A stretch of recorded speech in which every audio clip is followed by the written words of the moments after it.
جناب میرا آپ سے سوال یہ ہے کہ کیا غائبانہ بیعت کرنا جائز اور درست ہے؟ حضرت علامہ پیر ظہیر عباس قادری صاحب، اسلامک و صوفی اسکالر، سجادہ نشین، مرکز قادریہ اسلام آباد۔ اسلام کا پرامن پیغام آگے شیئر کریں اور اپنے لیے صدقہ جاریہ بنائیں۔ جزاک اللہ۔ جی بالکل، اس سوال کا آج کے زمانے میں تو یہ سوال کرنا ضروری ہے اور یہ اس بات کا جاننا ضروری ہے۔ وجہ یہ ہے کہ آج کے زمانے میں جہاں ہم ایک ملک سے دوسرے ملک ٹریول کر کے بائی ایئر بھی جا سکتے ہیں اور دیگر بہت سارے سورسز ہیں، اس کے باوجود ایک شیخ طریقت ایسی جگہ پر یا ایسے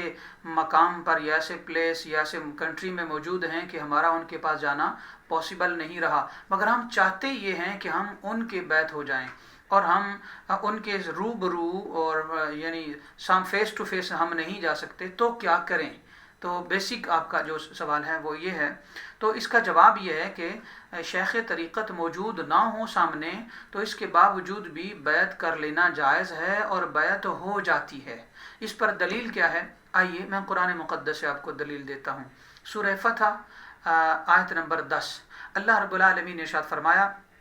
ان الذین یبایعونک انما یبایعون اللہ ید اللہ فوق ایدیہم۔ بے شک، ترجمہ یہ ہے، بے شک اے نبی علیہ الصلوۃ والسلام، وہ لوگ جو آپ سے بیعت کرتے ہیں، یبایعون اللہ، بے شک وہ آپ سے نہیں بلکہ اللہ سے بیعت کرتے ہیں، ید اللہ فوق ایدیہم، اللہ کا ہاتھ ان کے ہاتھوں کے اوپر ہے۔ یہ ہے اس کا ترجمہ۔ تو یوں کہہ لیں کہ اللہ تعالیٰ کا دست قدرت کہیں گے، اللہ تعالیٰ کا دست قدرت ان کے ہاتھوں کے اوپر ہے، یہ ترجمہ۔ تو اس آیت مبارکہ سے پتہ چلا کہ بیعت کرنا آقا علیہ الصلوۃ والسلام کی سنت ہے۔ اور اس آیت مبارکہ کی جو شان نزول، نازل ہونے کی وجہ یا سبب یا نازل ہونے کا جو مقام ہے، وہ الصحیح البخاری کے اندر باقاعدہ طور پر بیان ہوا ہے۔ یہ میرے سامنے صحیح البخاری کی روایت ہے، باب ہے کتاب المغازی، اور یعنی فصل ہے کتاب المغازی، باب قول اللہ تعالی ان الذین تولوا منکم، یہ ایک باب کا جو ہے نا وہ ٹاپک ہے اور موضوع ہے، اور جلد نمبر 2 ہے اور صفحہ نمبر 582، قدیمی کتب خانہ کراچی سے یہ ہے۔ میں حدیث پاک تو طویل ہے مگر میں آپ کو اس حدیث پاک کے آخری جو 2 سطریں ہیں، 2 لائنیں ہیں، وہ سناتا ہوں۔ حضور سید دو عالم صلی اللہ تعالیٰ علیہ وآلہ وسلم حدیبیہ کے مقام پر صحابہ کرام کو بیعت فرما رہے تھے، ہاتھوں میں ہاتھ دے کر۔ تو حضرت سیدنا عثمان غنی رضی اللہ عنہ آپ موجود نہیں تھے، آپ مکہ پاک میں تشریف لے گئے تھے، اور وہاں پر کفار نے حضرت سیدنا عثمان غنی رضی اللہ تعالیٰ عنہ کو باقاعدہ طور پر منع کر دیا تھا جو ہے نا وہ عمرہ کرنے سے، اور پھر بعد میں اجازت بھی مل گئی اور کہا کہ آپ اگر کرنا چاہیں تو کر لیں۔ تو حضرت سیدنا عثمان غنی رضی اللہ تعالیٰ عنہ نے جواب دے دیا کہ میں آقا علیہ السلام کے بغیر عمرہ نہیں کروں گا۔ یہ ایک الگ عشق بھری داستان ہے، مگر اگلی بات یہ ہے کہ یہ بات معروف ہو گئی کہ کفار مکہ نے سیدنا عثمان غنی رضی اللہ عنہ کو شہید کر دیا ہے۔ تو پھر آقا علیہ السلام نے فرمایا کہ میرے ہاتھوں پر بیعت کرو کہ ہم حضرت عثمان غنی کا بدلہ ضرور لیں گے، اگر وہ کفار چونکہ انہیں حراست میں لے لیا ہے، تو اگر کفار انہیں نقصان پہنچاتے ہیں تو پھر ہم حضرت عثمان غنی کا بدلہ لیں گے، کیونکہ ایک مسلمان کی جان بچانا باقاعدہ طور پر تمام مسلمانوں پر فرض ہے۔ تو یہ جو جملہ میں بول رہا ہوں اور یہ قرآن کی آیت ہے، آج کے زمانے میں یہ بہت سارے مسلمان بادشاہوں، مسلمان جتنے بھی وہ لوگ جو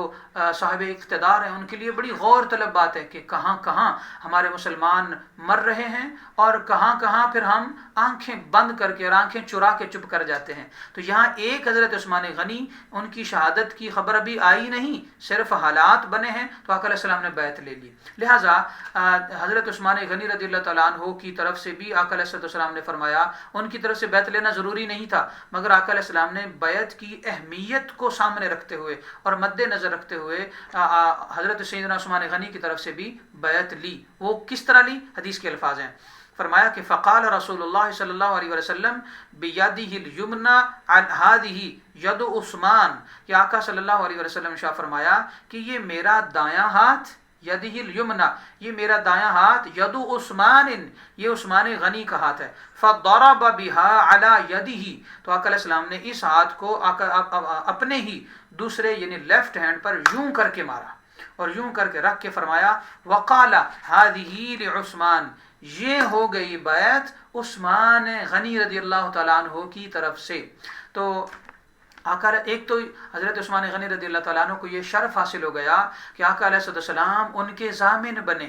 آقا علیہ السلام دست قدرت پر حضرت سیدنا عثمان غنی کی طرف سے خود بیعت ہوئے، اور آقا علیہ السلام کے ہاتھ جو ہیں وہ حضرت عثمان کے بھی ہاتھ ہیں، اور اللہ تعالیٰ نے آقا علیہ السلام کے دست اقدس کو اپنا ہاتھ بھی فرمایا، ید اللہ فوق ایدیہم۔ تو کتنا خوبصورت یہ محبت کا انداز ہے اور بیعت کا انداز ہے۔ لہٰذا جہاں یہ حضرت عثمان غنی رضی اللہ تعالیٰ عنہ کو شرف حاصل ہوتا ہے، وہیں پر یہاں سے یہ نظریہ بھی واضح اور کلیئر ہوتا ہے کہ اگر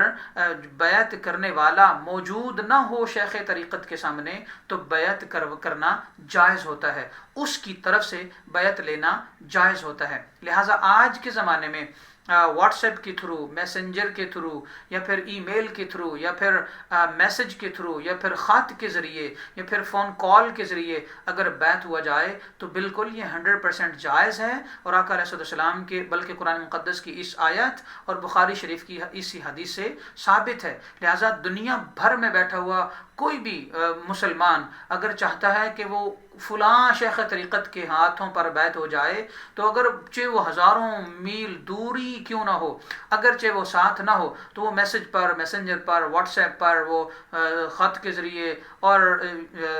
وائس کال کے ذریعے، ویڈیو کال کے ذریعے اگر بیعت ہو جاتا ہے تو وہ بیعت قرآن و حدیث کی روشنی میں 100% ٹھیک ہے، اور وہ بھی باقاعدہ اس سلسلے میں داخل ہو سکتا ہے۔ ایسے بہت سارے لوگ ہیں جو کہ دور کی بیعت کو یا خط کے ذریعے بیعت کو، یا پھر اس طرح جو آج کل سہولیات آ گئی ہیں ہمارے آپس میں کانٹیکٹ کی، تو اس بیعت کو اعتراض والی نگاہ سے دیکھتے ہیں، تو وہ غلط کرتے ہیں۔ انہیں ایسا نہ سوچنا چاہیے، نہ کرنا چاہیے، بلکہ دور سے بیعت کرنا بھی جائز ہے، اور جو بیعت ہونا چاہتے ہیں انہیں اس شیخ طریقت کے ہاتھ پر بیعت ضرور ہونا چاہیے جس سے ان کو محبت ہے، جس پر ان کا ایمان جو ہے وہ ان کا دل کرتا ہے کہ ان کے ہاتھوں میں ہاتھ دے کر بیعت کیا جائے، تو یہ 100% جائز ہے۔